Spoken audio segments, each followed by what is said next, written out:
Hamıya salam, Texnologit kanalına baxırsınız və mənəm Valid, hər birinizi salamlayıram və bugünkü icmal videosu nəhayət ki, dostlar, notebooklara həsr olunur. Konkret bu model haqqında danışacağım sizə. Söhbət Lenovo ThinkBook-un yeni modelindən gedir. Həmişə kimi təəssüratlarımı, öz fikirlərimi, bu modelin nəyi var, nəyi yoxdur, hamısını olduğu kimi sizə danışacağım. Odur ki, indidən elə videonu like edin, kanala abunə olun, elə olmamışsınızsa başlayaq.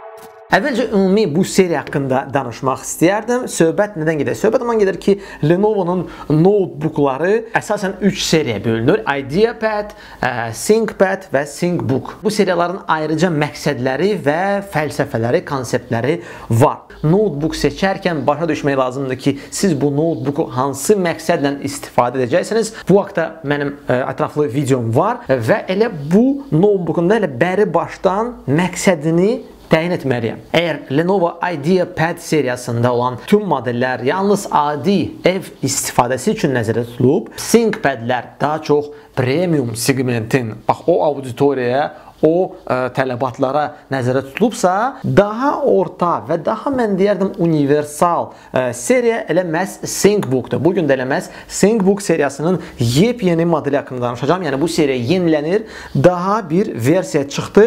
Bu versiyada nə əlavə etdilər, nə var, nə yox, hamısını da sizə deyim də biləsiniz. Əvvəlcə deyim ki, bu notebook bax belə bir sadə boz rənglə rənglənib. Dizaynı ümumilikdə baxanda çox belə ciddi, sadə, lakonikdir. Bəli, yəni əlavə hansısa bəzəklər falan vurmayıblar. Bu notebooka elə onun auditoriyası üçün nəzərdə tutulduğu üçün bax belə bir rəngdə ediblər. Notebookun özü yetərincə nazikdir hesab edirəm. Çəkisi də elə də böyük deyil. Yəni bu ultrabook deyil ha. O baxımdan bu yetərincə hesab edirəm ki, kompakt bir modeldir. Yəni o daşınması üçün burada bunu ediblər. Bunu müsbət qiymətləndirirəm. Materiallara qalanda isə hər zaman öndə olan bu isə alüminiumdan hazırlanıb. Yəni plastik deyil. Ona görə də ona toxunanda biraz belə sərinlik hiss edirsən. Bu dərhal hiss olunur. Lenovo dizaynda bax bu cür yazılışını seçib və bu mənim xoşuma gəlir. Çünki başqa notebook tanımıram ki, orada ad belə yazılsın. Yəni qıraqda və sanki brend paltarlarda falanda, cibdə falanda bilirsiniz və burada belə bir logo olur. Sanki onu biraz xatırladır. Bu yeri gəlmişkən içəridə də təkrarlanır eyni yerdə və sanki doğrudan da kitabda əlfəcin təəssüratı yaradır ki, məsələn burasında və kitabın səhifələri və elə ona görə də book konsepsiyası bu baxımdan məncə harda dizaynda da burada öz rolunu oynadı. Və burada ThinkBook yazılıb, eyni zamanda burada bu klassik yazılışdır. Hamı bunu bilir ki, ThinkBooklarda hamısında həmişə burada yazılır. Ümumiyyətlə dizayn sadə olsa da bu xırda elementlərlə bu cihazı hansı brendə, hansı seriyaya aid olmasını da identifikasiya etmək olar. Bu da müsbət bir haldır. Altda cihaz təbii ki, plastikdən hazırlanıb. Burada istiliyi çıxarmaq üçün hissə var. Ciddi, böyük rezin əlavələr var. Məsələn, əvvəlki notebookumda rezin ayaqlar çox belə balaca xırda əlavələrdən ibarət edir 4 dənə yerdə. Amma burada bax, o qədər uzun bir rezin bir əlavə var ki, o nə yerindən qopandı, həm də o biraz daha hündürdür, nəinki aşağıdakı hissə. Ona görə də istənilən halda notebook masada bir balaca arxası daha yüksəkdir. Bu da ondan işləmək üçün daha böyük rahatlıq yaradır. Həm də bu hissənin masadan aralı olmasına gətirib çıxarır. Bu da prosesordan və digər daxildəki elementlərin yaxşı havalandırmasını təmin edir. Notebookun portlarına keçək dostlar. Bir yanında nələr var? Burada kilit, Rapid Charge funksiyasını dəstəkləyən şarj yeridir. Yeri gəlmişkən Lenovo'nun özünün xüsusi şarj yeri var. Şarj haqqında birazdan danışacağım. Daha bir port burada USB-dir, sürətli USB-dir.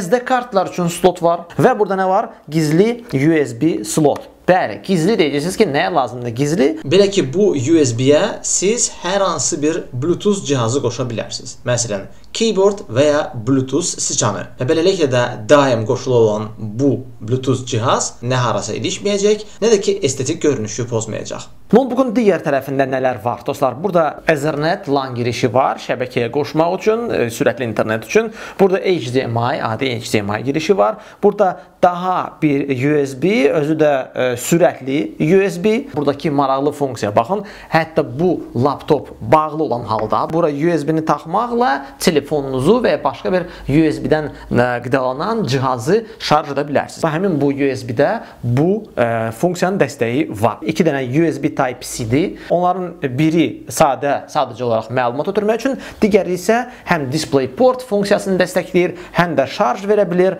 Mikrofon üçün olan universal bir jack girişi var və 2 LED indikator var ki, onlar hal-hazırda notebookun olan rejimində baş verənləri də əks etdirir. Açdıq notebooku, bir əlində olması açılır. Paneldə alüminium sayağıdır. Görürük artıq dərhal Intel Core i3 yazısını. Intel prosesorlarının 10-cu nəsli artıq quraşdırılıb. Yəni yepyeni seriyadır bu. Bu mənada qənaət olunmayıb. Çox da balaca keyboard deyil.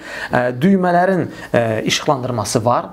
Yandırdınız və salam. Caps Lock və Num-Lock düymələri ayrıca işıqlandırılırlar. Keyboardun daha bir müsbət tərəfi odur ki, düymələr yetərincə aralıdır bir-birindən, yəni bir-birinin düz dibində deyil. Bu o deməkdir ki, səhv basılma ehtimalı daha azdır. Hər bir düymənin aşağı hissəsi yumrudur. Bu da insanın təbii barmaq formasına daha uyğundur. Adi klaviaturada böyük olan, burada isə qəsdən balacalaşdırılmış, sıxışdırılmış düymələrin sayı çox azdır. Adi kompüterdən keçəndə bura mən hansısa diskomfort yaşamıram. Video konferanslar, video zənglər indi çox adi bir şeydir, xüsusilə pandemiya dövründə. Ona görə də burada yes, no düyməsinin ayrıca olması da məncə yetərincə rahatlıq verən bir şeydir. Baxmayaraq ki, bu biznes üçün notebookdur, amma eyni zamanda biz bilirik ki, hətta iş sahibləri də şirkətdə çalışırsınızsa, sizə gün ərzində kimsə nəsə göstərir, göndərir, yəni hansı təkliflər var falan beşməkan, siz buna baxmalısınız. Play, stop falan ayrıca düymələr var. Bu da yetərincə rahatlıq verən bir funksiyalardır. Düymələrin basılması deyərdim ki, yetərincə rahatdır, çox səsküylü deyil, sakit işləyirlər, lazımsız qədər yumuşaq deyirlər və ya çox sərt deyirlər. Yəni belə ortalama ya yetərincə sakit işləyirlər. Şirkətdə müxtəlif vəzifələrdə çalışırsınız belə, gün ərzində yazışmalar olur, işlə bağlı məktub yazırsınız, nəsə məqalə yazırsınız, gün ərzində hansısa mətni yazmaq lazım olacaq istənilən halda. Bu baxımdan da bu notebookda mən bu rahatlığı gördüm. Ola bilsin ki, siz maraqlısınız ki, touchpad necədir valid? Touchpad'ı mən burada orta qiymətləndirirəm. Yəni sürüşkənliyi, toxunuşlara reaksiyası baxımından da onu mən orta səviyyəli bir touchpad kimi qiymətləndirirəm. Dediyim kimi, bu notebook Windows 10 Pro sistemi ilə təchiz olunur və bu da bir daha iş sahibləri və iş üçün lazım olan bir notebook axtaranlar üçün çox yararlı funksiyaları olan bir notebookdur. Elə həm aparat səviyyəsində, həm də proqram səviyyəsində. Cihaz səviyyəsində biznes sahibləri üçün məlumatları, iş məlumatlarının toxunulmazlığını təmin etmək üçün burada nələr var? Artıq smartfonlarda hamımızda çox yaxşı öyrəşdiyimiz barmaq izi skaneri var. Windows Hello sistemi tərəfindən dəstəklənən bir giriş növüdür. Yəni siz notebooku açan kimi barmağınızı toxundurursunuz və salam. Heç bir username falan daxil etmək lazım deyil və heç kim sizin username'i bilsə belə bu barmaq izi skaneri ilə istifadə edib sizin notebookunuzu götürsə belə heç nə edə bilməz. Bundan başqa bir çoxları bilir ki, notebooklarda, kompüterlərdə olan kameraya da təəssüf ki, kiber cinayətkarlar tərəfindən, hər hansı bir şəxslər tərəfindən müdaxilələr olur və təbii ki, bunu proqram səviyyəsində də qorunmaq öz yerində, amma mexaniki səviyyədə çox sürətli və sadə kamera qapama yolu var. Belə ki, bunu da nəzərə alınıb Lenovo və xüsusi bir qapayıcı slayder var. Yəni siz onu sadəcə çəkirsiniz kameranın üstündən və salam. Kim nə müdaxilə eləsə, artıq nə sizi görə biləcək, nə də sizin ətrafınızda baş verənləri heç kim görə bilməyəcək. Yeri gəlmişkən kamera haqqında deyim ki, burada 720p, yəni HD keyfiyyətini dəstəkləyən bir kamera quraşdırılıb. Kameranın yanında bir LED indikator var ki, hansı ki açıq olan vaxtda siz də bunu bilirsiniz, görürsünüz. Bundan başqa kameranın sağ və sol tərəfindən mikrofonlar quraşdırılıb. Bir sözlə video zənglər etməyə, konferanslar keçirməyə, hansısa danışıqlar aparmağa sizə rahatlıqla təmin edən bir kompüterdir Lenovo ThinkBook kompüteri. Yeri gəlmişkən səs baxımından da deyim ki, bu notebookda nələr var? Burada hər iki tərəfdə həm sağda, həm solda səs dinamikləri var. Dolby Audio sistemi ilə təchiz olunub. Multimedia əyləncə kompüteri deyil, amma yenə deyirəm, danışıqlar aparmaq, video zənglər etmək, hansısa səsli mesajlar göndərmək və hər hansı bir videoya falana baxmaq üçün tam normal keyfiyyəti verən bir səs sistemidir. İndi isə keçək hər bir notebook seçərkən diqqət etdiyimiz ekran məsələsinə.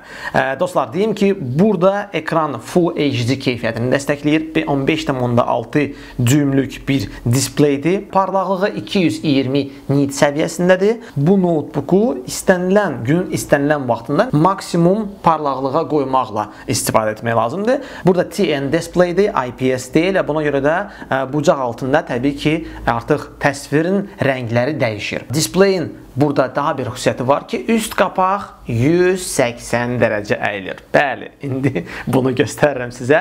Və bu da iş zamanı sizə rahatlıq verə bilər. Əgər 3-4 nəfərsinizsə və kontentə hamımız yuxarıdan baxmaq istəyirsinizsə, o zaman bu rahat bir şeydir. Yəni kiməsə nəsə göstərmək istəyirsiniz, notebooku fırlatmırsınız və belə əyirsiniz və salam. Həm də lap belə bu qədər açmasaz da, amma onu özünüz üçün yetərincə istənilən bucağa açıq qoymaq, bu məncə çox rahatdır və bu mexanizm yeri gəlmişkən möhkəm mexanizmdir, yəni yetərincə etibarlıdır. İstənilən bucaq altında siz onu qoyursunuz və o normal durur. Müsbət tərəflərdən biri də odur ki, ekranın çərçivələri yetərincə nazikdir. İş zamanı, yəni tam rahatlığı təmin edir. Burada bizdə üstündən yazıldığı kimi Intel Core i3 prosesoru quraşdırılıb. Məndə olan versiyada 10-cu nəsildir. Comet Lake prosesorları. Prosesorun sürəti 2.1 GHz-dir. Tam normal, müasir bir prosesordur. Yaddaşa qalanda konkret bizdə versiya 8 GB-lıqdır. Yəni DDR4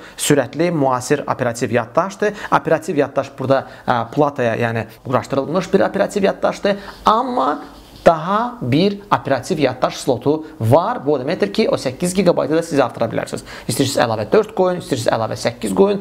Təxminən 24 GB-a qədər dəstəkləmə var. Daxili yaddaşa qalanda isə burada bizdə 256 GB həcmində olan SSD disk var. Çox sürətlə çalışan bir daxili yaddaşdır və əlavə adi hard disk qoşulmağa da imkan var. Video yaddaşa qalanda isə təbii ki, bu cihaz oyun notebooku olmadığı üçün burada video qrafika daxili qrafikadır, yəni Intel UHD chipdir burada və ortalama olaraq bütün işlər üçün o bəs eləyir. Hətta sadə hansısa qrafik işlər görmək üçün dostlar yuxarı aşağı bəs eləyir. Və həmçinin ofisdə lazım olacaq bütün naqilsiz standartlar da burada dəstəklənir. Wi-Fi 5, Bluetooth 5 burada var. Şübhəsiz ki, hər bir notebook haqqında danışanda batareya çox vacibdir. Belə ki, notebook 65 watt gücündə olan şarjörlə gəlir və daxilində olan akkumulyator 45 watt saatlıqdır. Təxminən 1 saat yarıma tam bu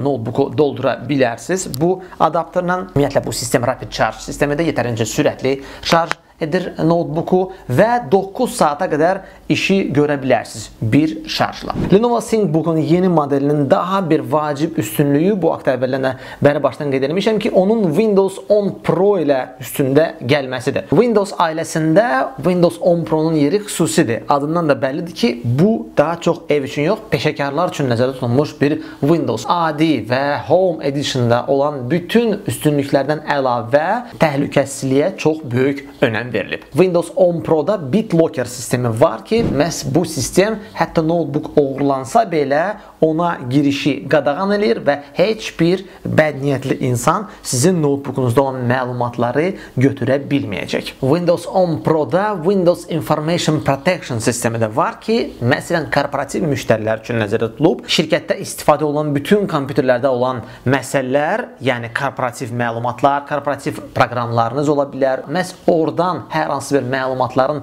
sızmasının qarşısını tam ala bilir. Windows Information Protection sistemi, o da məhz yalnız Windows 10 Pro-da dəstəklənir. Və bundan başqa bir çox digər funksiyalar var ki, məhz korporativ müştərilər üçün nəzərdə tutulub. Windows 10 Pro sistemi ilə təchiz olunmuş Lenovo ThinkBook sizə iş zamanı lazım olan bir sıra digər funksiyalar da var. Mənim şəxsən gördüyüm də, hal-hazırda önümdə olan kompüterdə gördüyüm də, xoşuma gələn də təhlükəsizlik funksiyaları da artıq qeyd etmişdim. Bu həm barmaq izi skaneri ilə kompüterə giriş, kameranın bir hərəkətlə bağlanması, ən müasir prosesorun bura qoyulması xoşuma gəldi. Qapağın və bu hissəsinin də alüminium materiallardan hazırlanması, klaviaturanın rahat olması, düşünürəm biznes sahibləri üçün və ümumiyyətlə tez-tez işlə hər hansı bir bağlı yazışmalar edənlər üçün, məqalələr, hər hansı bir mətnlər tez-tez yazanlar üçün çox rahat bir şey olacaq. Ekran qapağının 180 dərəcə açılması da xoşuma gələn və ən əsası